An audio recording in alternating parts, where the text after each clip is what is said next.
Rampungnya peningkatan jalan betonisasi di Kampung Ciapus RW 3 dan 5 Desa Sukamakmur Kecamatan Ciomas dari anggaran program Samisade tahap pertama sebesar 60% telah dipergunakan Pemda Sukamakmur untuk peningkatan jalan poros sentra alas kaki. Tim Monef Kecamatan Ciomas yang turun langsung tidak dapat berbuat banyak setelah menemukan jalan poros ini dibongkar warga. Pasalnya pipa PAM belah akibat tergilas kendaraan roda 4. Hal ini dibenarkan oleh Kepala Desa Sukamakmur.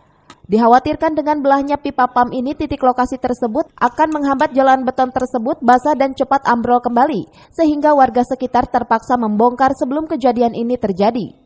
Alhamdulillah, hari ini ada monitoring dari Kecamatan Ciomas, tim Monef yang dipimpin oleh Pak Sekcam, Pak Saiful JP.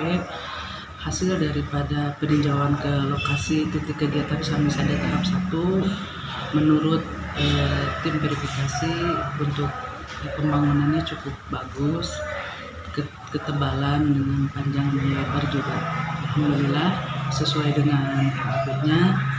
Yang mudah-mudahan untuk tahap 2-nya ini tidak lama lagi juga akan bisa kita laksanakan. Bu, tadi ada pembongkaran sedikit Ibu, itu kenapa sih Pak? Ya, memang ada kendala Pak, kemarin itu ada saluran PAM desa yang pecah karena tergilas oleh ban mobil, sehingga ini dalam perbaikan.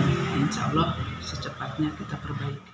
Peningkatan jalan poros sentra alas kaki dengan panjang volume 1.318 meter, lebar 3 meter dan tinggi 0,15 meter. Dari Ciomas, Kabupaten Bogor, Iman Abdurrahman melaporkan.